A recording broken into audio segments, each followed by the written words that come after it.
Lunch and Learn about the Passover Haggadah.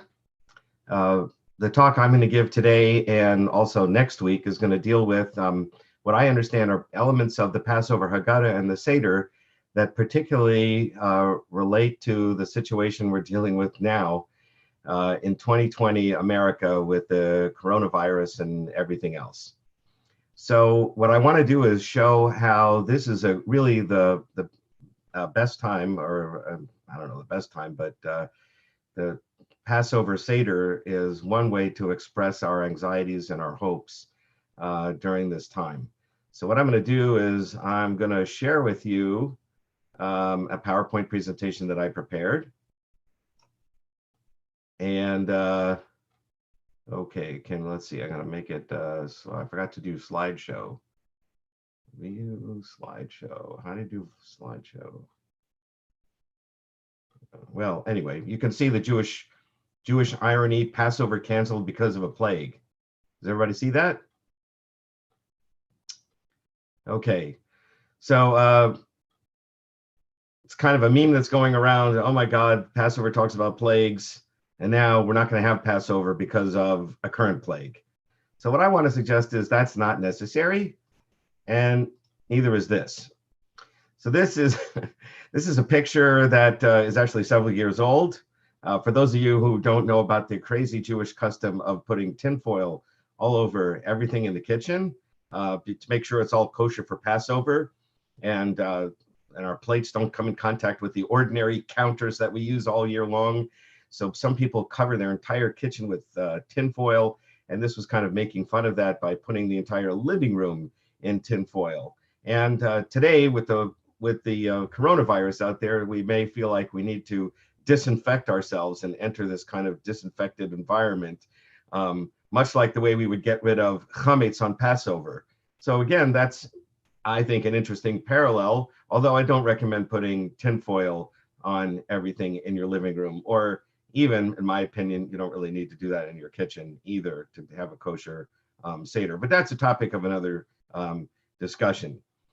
So I want to now just drop one thing and share with you a different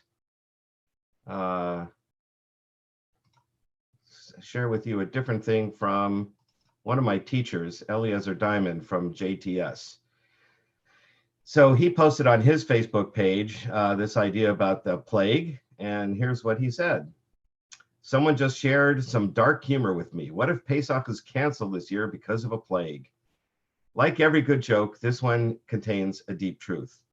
It will be difficult to sit at the table and celebrate freedom when we are threatened and trapped, physically and otherwise, by an unseen malevolent force, uncomfortably reminiscent of the plague of the firstborn. It's a frightening time indeed. And yet, without making light of our present situation, our ancestors celebrated Pesach through good times and bad. During the Crusades, the Black Death, the Khmelnytsky massacres, Auschwitz, and in the gulags. Were they free? No, but they believed in the promise of freedom, and that gave them strength and hope. And let's not forget, the very first celebration of Passover took place before the moment of liberation, before we actually left Egypt. But we conducted ourselves like a people sure that liberation was on its way, with girded loins, sandals on our feet, and walking stick in hand, ready for the journey that we had faith would begin on the morrow. In this moment, we're not free. We're subject to a force that eludes our present efforts to halt and defeat it. Some of us will be sick, some may unfortunately die, some already have. But we cannot live without hope. Not the passive hope that consists of waiting for God to make things whole again, but the hope that translates into action, into doing everything we can to counter this scourge. And let's take a page out of the Passover playbook. The first Passover reconstituted the Israelite families that had been cruelly torn apart by the dehumanizing forces of slavery. Today, we're all one family. And I would just add, really, the whole world has become all one family. So call people you know and people you don't, help others in every way you can, participate in virtual minyanim and other events. We are stronger than we know. May this Passover bring us all redemption. So So that was his advice, which is what I want to build on now. So going back to our thing over here, Rabbi Fort the other day talked about different Haggadahs. We've mentioned different Haggadahs. I put some pictures up of some Haggadahs over here. I believe the one that Rabbi Strauss mentioned in his talk last week is A Different Night. That's the one over here on the right. The one we use is a different version of that called A Night to Remember. Both of those are available at this website, www.haggadahsrus.com. Over here on the left is the Haggadah I do not recommend. That is called the plain vanilla Haggadah because it looks just like vanilla. It's yellow. It's it's the kind of standard text of the Haggadah with just Hebrew and English. Not too interesting. These are much more interesting. We have a couple other ones. A Night of Questions, Creative Lively Passover Seders, Uncle Ellie's Passover Haggadah, which if you Google it, you can download a copy or you can purchase a paperback copy from Amazon, but you can download it from Uncle Ellie's website. Uncle Ellie, turns out, is Eliezer Siegel, a professor at the University of Calgary, and he invented an entire Passover Haggadah that is done in Dr. Seuss style, sure to entertain the kids. And finally, there's this other Haggadah that's kind of silly also. So that's some possible Haggadahs. Now, to understand how the Passover Seder is going to fit with our world today, we first have to understand the origins of the Passover Seder. And as my teacher said, in the Bible, it came the night before we actually were free, was the first time we celebrated a Seder. Here is the text in the book of Exodus. The Lord spoke to Moses in the land of Egypt, saying, "This month shall be the beginning of months for you. Speak to the congregation of Israel, saying, in the 10th day of the month, you will take a lamb according to the house of their fathers. And if the household is too little for the lamb, in other words, you don't have enough people to eat a whole animal in one night, let him and his neighbor next to his house take it according to the number of souls. According to every man's eating shall you make your count for the lamb." What I want to point out here is that this was the origin of having big Passover Seders. Why do we invite all our neighbors and friends and as well as extended family to come and celebrate in a big household? This began all the way with the first Seder because you had to eat a huge amount of food, an entire lamb, that's a lot of meat. And one family usually wasn't enough to eat, so you invited a bunch of people over. So this has kind of been baked into the system, so to speak, to have big Seders. This year, we're not having big Seders, we're having small Seders. But you can do Zoom Seders like we'll be doing, or other ways of sharing with people outside of your household. And even if it's a small Seder, we can still remember this first night when our ancestors were sitting inside their homes, fearful of the angel of death that was outside, with the blood of the lamb posted on the doorposts of their house to protect their homes. And they celebrated the Passover, ready for freedom. We, of course, don't sacrifice lambs, therefore we're not putting blood on the doorposts of our house. But a good Jewish home does have a mezuzah. And that is one symbol of the, perhaps a sort of a modern symbol for protection. So let me go on just a little bit more before we change the screen. Let's look at verse 8, which is also underlined. They shall eat the meat that night, roasted over fire with unleavened bread and bitter herbs. So those are the three foods, the three essential foods that go into the Seder. The Passover lamb, which we no longer eat. Usually, unless you're vegetarian, have some other main meat entree. If you're vegetarian, you have a vegetarian entree instead. But then you're also supposed to eat matzah and bitter herbs. Those three things make up the Passover Seder. And even if you're having meat, and even if you're vegetarian and not having meat, we're not having a Passover lamb. So that is represented by the shank bone on the Seder plate. Just a note here about roasting it over fire. Sacrifices were always roasted. And so if you ever wondered why the hard-boiled egg on your Seder plate is supposed to be charred looking, it's supposed to be browned. So after you boil it, you should stick it in the oven for a few minutes to get a little brown on the outside. Why do you have to do that? Because one of the things the egg symbolizes is a second sacrifice that was offered for every festival: Passover, Sukkot, the Feast of Booths, and Shavuot, the Feast of Weeks. For each of these festivals, we had a special festival animal offering, and it also was supposed to be roasted. But on Passover, besides that animal, you had the Passover lamb. So the Passover lamb is represented by the shank bone. The egg represents the festival offering. And we don't eat it because, again, we don't do sacrifices anymore. It just symbolizes the sacrifice. Now, I highlighted, just for this purpose, the stuff in yellow. So please excuse the sloppy handwriting. I was using my mouse to do the highlighting. And thus shall you eat it, with your loins girded, your shoes on your feet, your staff in your hand, and you shall eat it in haste. It is the Lord's Passover. We're eating it in haste because we anticipate freedom is right around the corner. Another thing to think about this Passover. Although, sadly, I suspect we'll be in quarantine for another couple of weeks still. But nevertheless, the idea is we anticipate a redemption. So I will pass through the land of Egypt this night. I will strike the firstborn of Egypt, right? There's this plague going on outside. The blood on the doorpost will be a sign on your houses, and you will see the blood and pass over you. And certainly our prayers during the Passover Seder will be that none of our family members will be afflicted with this virus. So that's the historical basis for it.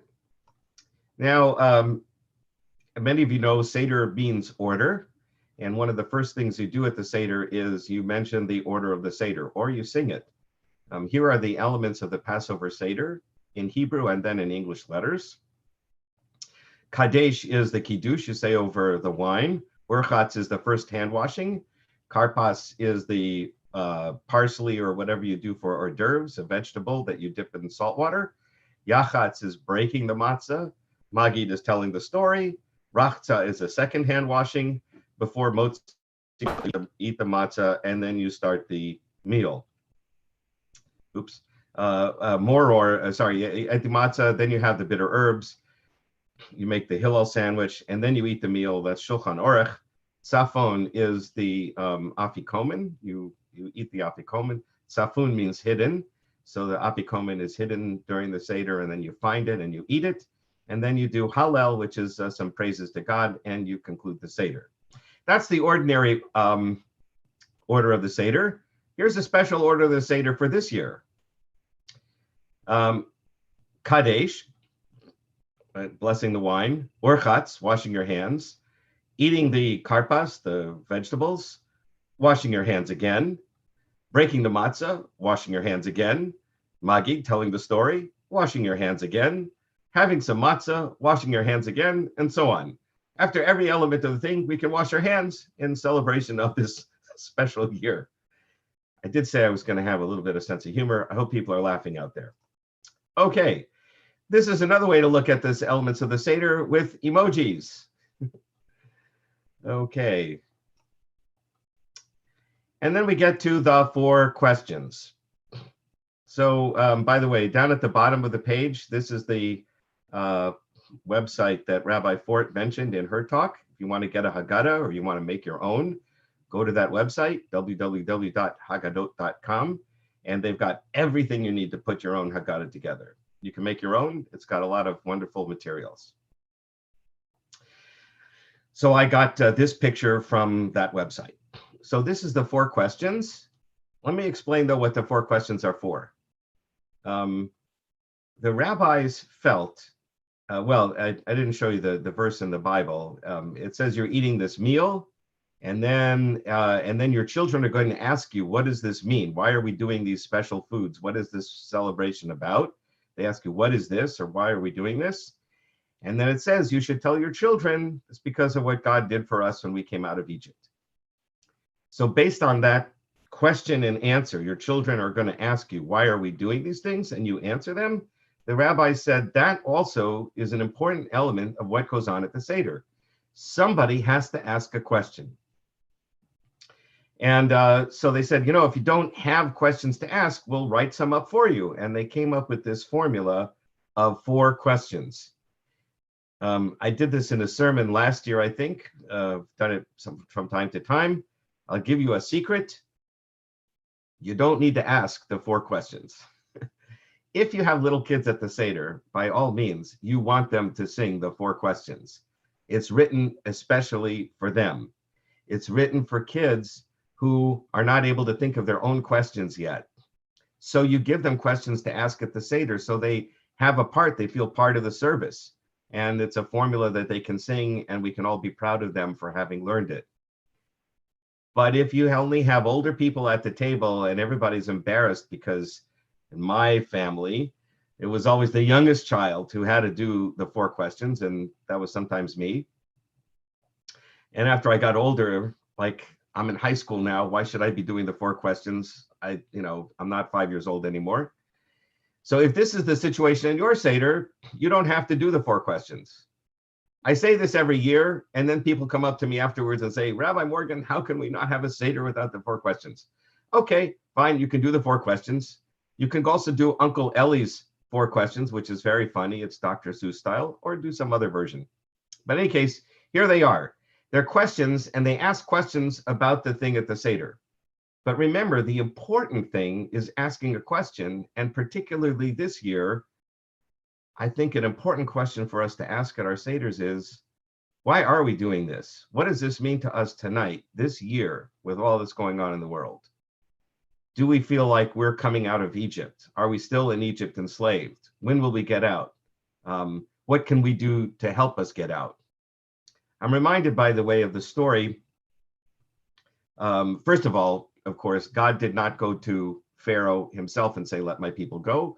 He enlisted a human being, Moses, to go and talk to Pharaoh. And Moses is the one who said to Pharaoh, let my people go.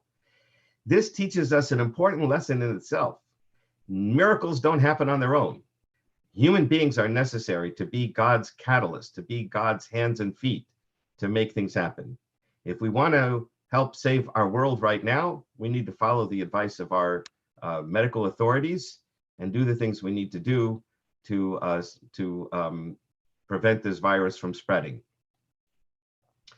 So the question you can ask at the Seder is, what are we doing? What should we do? What can we do?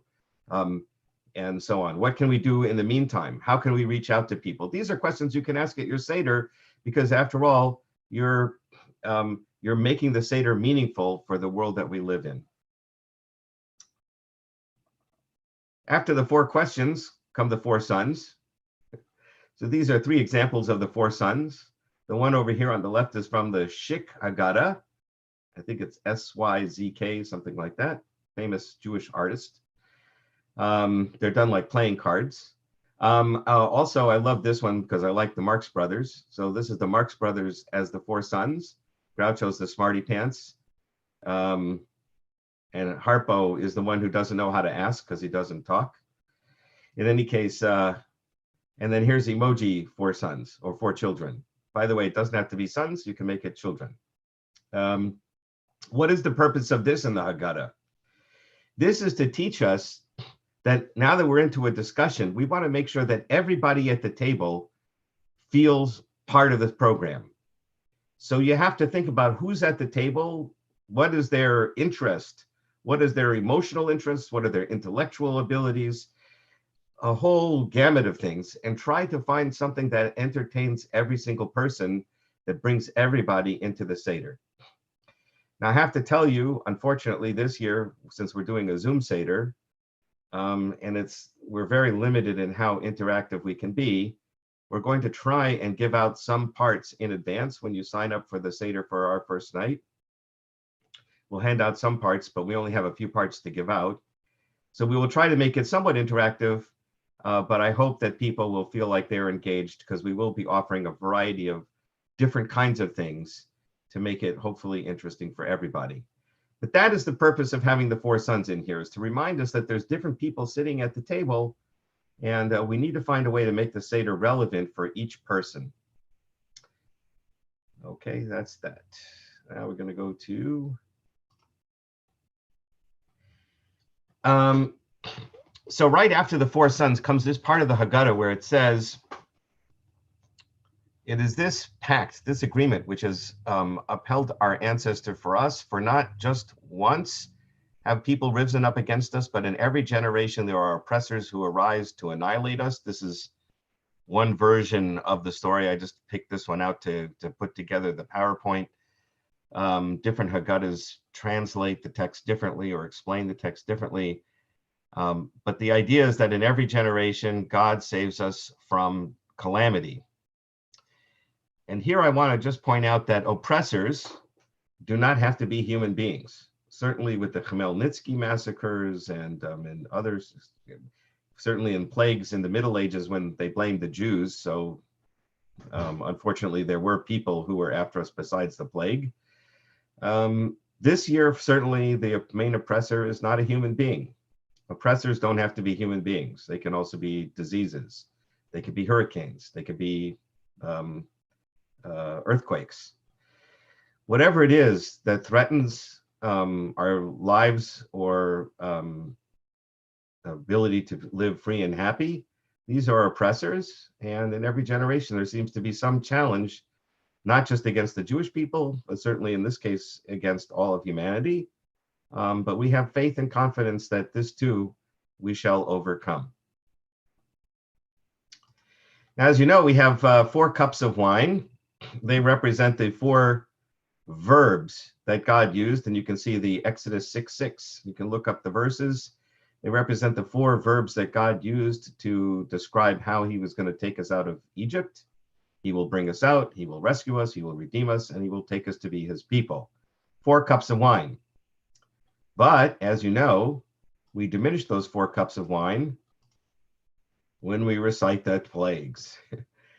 And as we recite the plagues this year, right, again, this is, we can just think about the plagues that are plaguing us this year also. Here's a picture of the 12 plagues: the blood in the Nile, the frogs, the lice, the animals, etc., cow disease, so on, locusts, the plague of darkness down here, and then the death of the firstborn. Those are the plagues. We diminish our cup of joy for the each of the plagues. And here I want to point out that in the Jewish tradition, we often pit or pose opposite ideas together. We put opposite things together. Let's see. Second, stop share. Okay, there we go. Sometimes we intentionally put opposite things together. So for instance, the cups of wine are supposed to represent joy and happiness, but we diminish those cups of wine because we know that there were plagues. There were people who suffered. And again, in this particular time, we know people who are suffering from the coronavirus or other things. And as we diminish our cups of joy, we recognize that there are people who are suffering. And so we do that as well. I'm going to talk more about these opposites as we go on, because there are some other times when it comes up in the Passover Seder. Let's go back to the handout here. Okay, so after we do the 4 plagues, we sing Dayenu. Now, if you're like me, I always wondered, so Dayenu is a song that we sing where we say, if he had, only done this and not done that, then it would have been enough. If he had only made the plagues but not taken us out of Egypt, it would have been enough. Really? What would the purpose of the plagues have been if we hadn't been able to leave? If he had only taken us out of Egypt but not gotten us through the Red Sea, it would have been enough. Really? We should have died at the Egyptians' hands at the Red Sea? That would have been enough. If he'd only get us through the Red Sea but not given us the 10 Commandments at Mount Sinai, it would have been enough. Really? You didn't want to get into a contract with God and learn about laws that will help us to live a good life? The purpose of Dayenu is not really to say it would have been enough, like that's all we needed. It would have been enough for us to be grateful, to be thankful. The song is trying to teach us to be grateful, to be thankful for every little blessing that we have, each element of a blessing. So it breaks up the entire story into little pieces and says, this we should be grateful for, this we should be grateful for, this we should be grateful for. And so this year, when we sing Dayenu, Another question you can ask at the Seder table is, what are we grateful for this year? Despite everything that's going on, let's make a list of things we are grateful for and thank God that we live in a time, for instance, where we have the internet. We can have a Zoom Seder. If we can't be with our relatives and friends in person, we can do it electronically. Maybe we're sitting at home, but we're safe. Or if we're not safe, at least hopefully we're getting treatment. Whatever it is that we can say that we are grateful for and thankful for, every single thing we should say, thank you, thank you, thank you, and be grateful. Being grateful for being alive and for all the blessings that we experience every day that we normally overlook is one of the positive ways to think about our lives in these situations. And it gives us hope, and it gives us courage, and it gives us strength. So here's another way to think about Dayenu. There, Dayenu, thank God I'm alive. So then in the Passover Haggadah, we come to Rabbi Gamliel, who says, I'll tell you what. Oh, let me pause for 1 second. I skipped over a lot of stuff in the Passover Haggadah. So after the 4 questions and the 4 sons, and we say we have to figure out a way to engage everybody in the Seder, the rest of the Haggadah is basically trying to tell the story of the Exodus in several different ways. Now, this is not a Zoom class in going through the text of the Haggadah, which I can do another year. But I could show you where each rabbi's opinion about how to tell the story is being represented. A typical Jewish fashion, many different rabbis had their own idea. And again, in typical Jewish fashion, instead of just choosing one of them, we decided to choose all of them. So that's what makes the Seder so long, if you were wondering. Right? There's so many pages in the Haggadah because we decided to include everybody's opinion. That's not necessary. I know there are some people who tell you you have to read every single word in the Haggadah or you haven't done your job. But that wasn't the original idea. It's clearly not the original idea. I can tell you, I read the Talmud. The idea was just to tell the story in an interesting way and to keep everybody engaged. So I skipped a lot of the stuff in the Haggadah that talked about different ways to tell the story. And now I'm going to give you Rabban Gamliel's opinion about how to tell the story. Rabban Gamliel was an excellent teacher, and he said, let's tell the story by using the symbols. In other words, Rabban Gamliel was a very early version of this kind of a PowerPoint presentation. He wanted to do show and tell. I'm going to show you something, and I'm going to tell you what it means. So let's tell the story using the symbols that are on the Seder plate. Okay, there's the shank bone.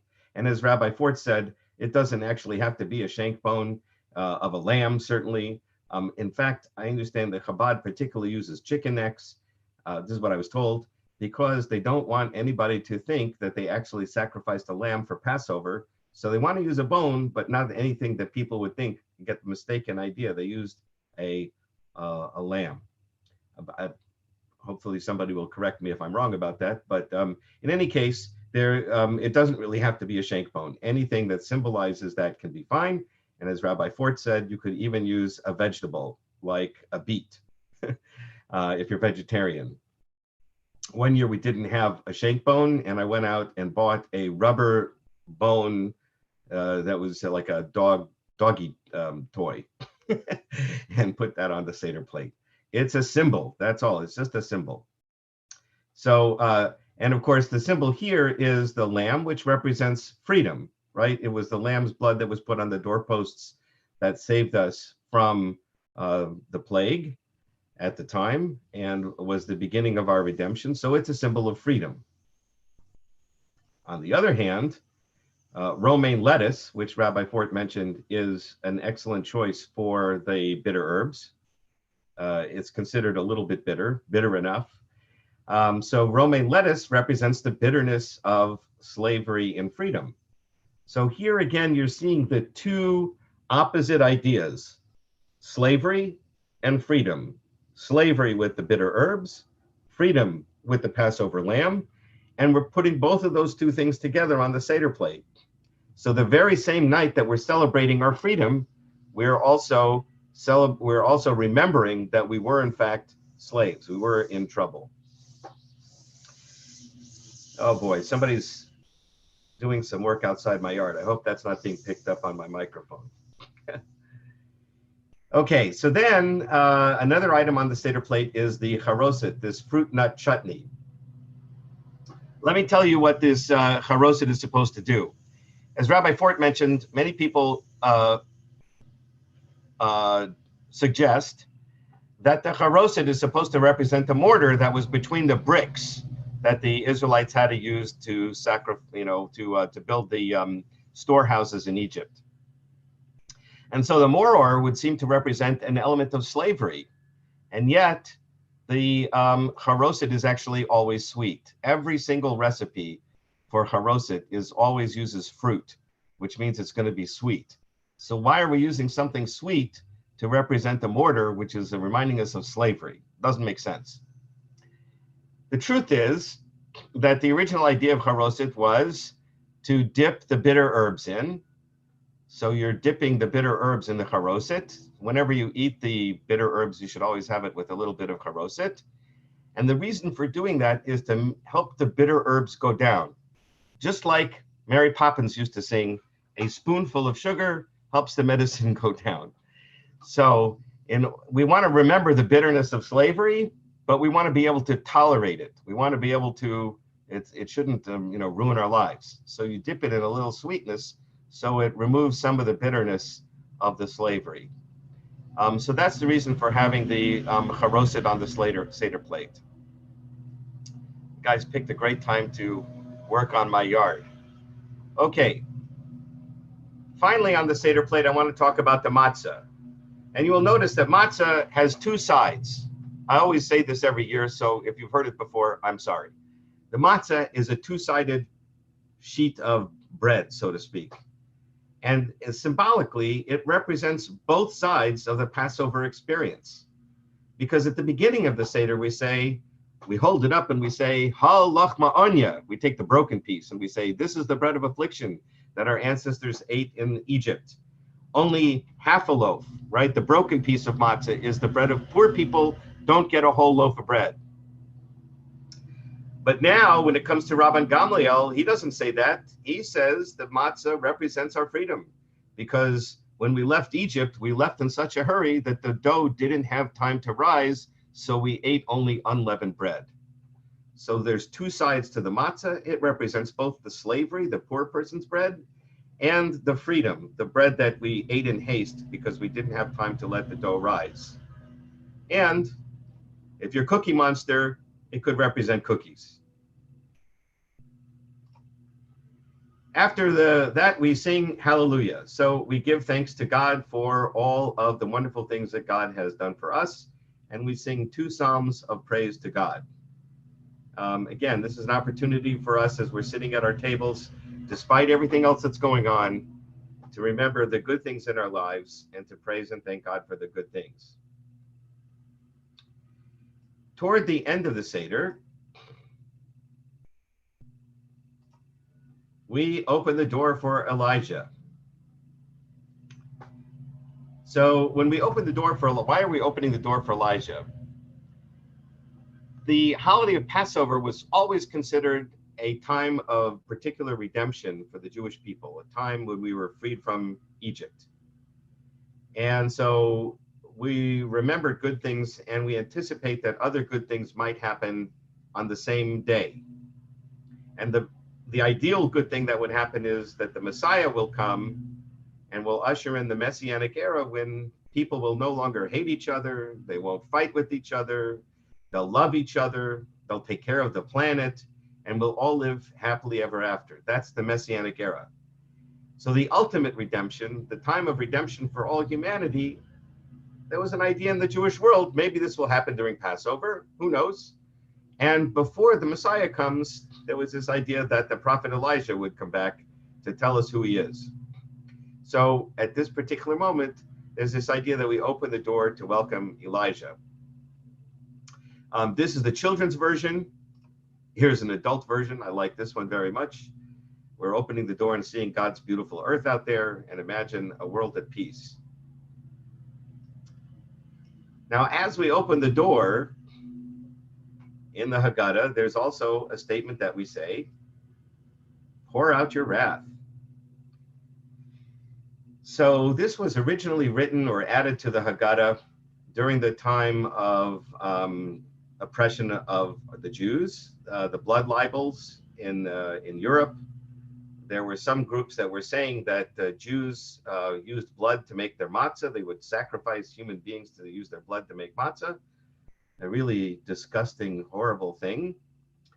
They obviously did not know that, first of all, humans are not kosher, so we couldn't eat human beings, and we can't eat any part of human beings. But in addition to that, blood is also forbidden, even in kosher animals. One of the reasons for kosher slaughter is to drain the blood from the animal as quickly as possible, because God said, don't eat the blood. That represents the life of the animal. So A, human beings aren't kosher. B, blood is not kosher. C, we don't do sacrifices anymore, etc., etc. Doesn't matter. There were people who thought we killed human beings and used their blood to make matzah, and then they go and harm the Jewish community nearby.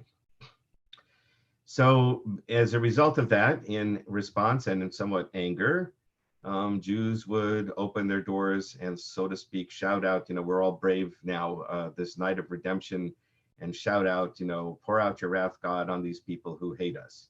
That's how it got into the Haggadah. But as I mentioned today, we certainly don't have that problem in America today. And as I mentioned before, enemies don't have to be human beings. In our case, the enemy could be the coronavirus. So when you open the door for Elijah, if you want to shout out, pour out your wrath, shvoch chamatcha in Hebrew, you can have in mind shvoch chamatcha on the coronavirus. May we all help God to make it cease to exist so that humanity can live in peace and happiness.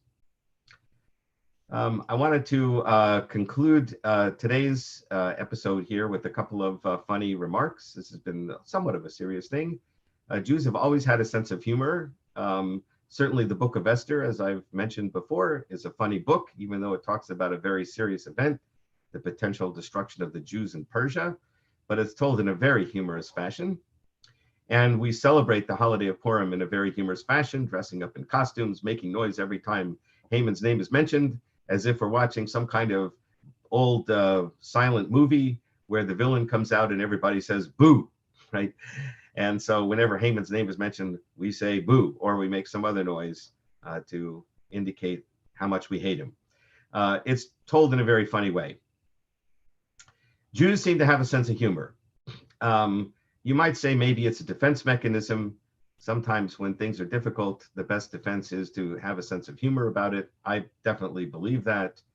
I think having a sense of humor really helps you get through life in all its craziness.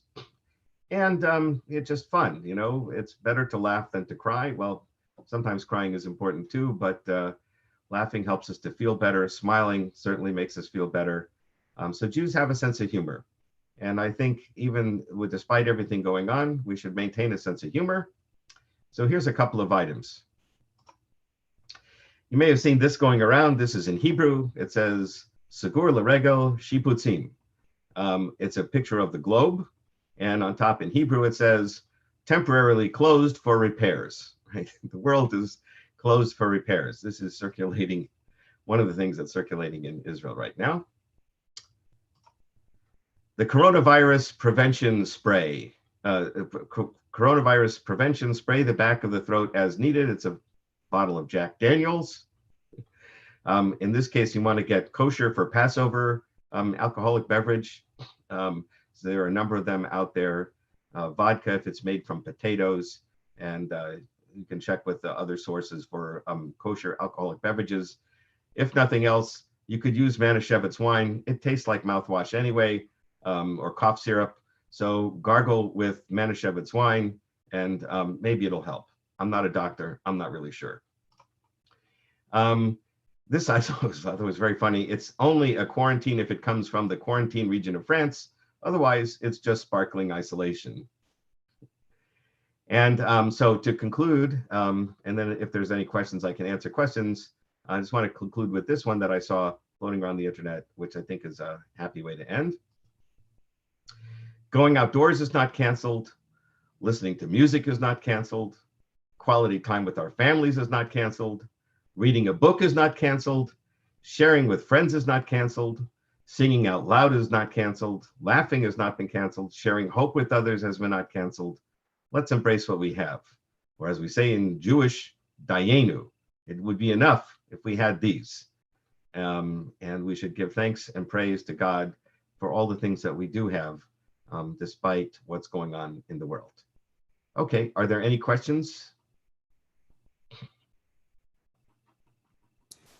I don't have any questions on Facebook for you right now, Rabbi Morgen, but I would point out to the folks who are watching it live and who will be watching it later on, if you know Rabbi Morgen, you know he is very active on Facebook, so you can always come back and ask questions in this thread because Rabbi Morgen can come back and answer them. So, this is what we did today. In fact, if you want to comment on things that you would like me to talk about next time, I have some ideas. Just one possibility I can throw out is there's a particular song that nobody sings. Maybe some Orthodox people sing. It's in a very traditional Haggadah. It's written in Hebrew. There's an English translation. And it talks about how God rescued us in various different times in history. And what I can do is, even though I'm poetry challenged, I did study this particular poem. We know who wrote it and why he wrote it. And I can sort of explain what it is. It would be a little more of a text study. And then I'll tell you why that's important at this time, what the point of the poem was, which I think also has a message for us. That's one thing we could do, or we could look at some other texts in the Passover Haggadah. If there's any particular questions you have about the Haggadah or the Seder, just let me know and I'll be happy to talk about them next week. Rabbi Morgen, we did have one comment on Facebook. If we could share your PowerPoint in case people wanted to borrow some of the images for their own Zoom Seders. So I think that's a great idea, and we'll put that out on the website as a resource. For sure. And some of the captures that I did, they're not, just a couple of them actually, I took from that haggadot.com website that I mentioned.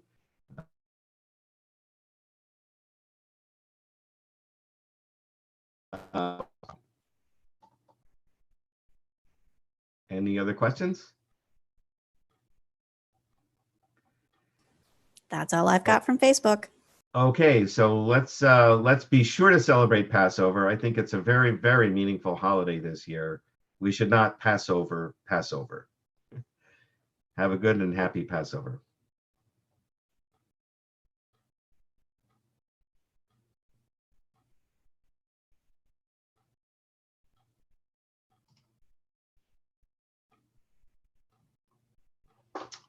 Okay, recording paused.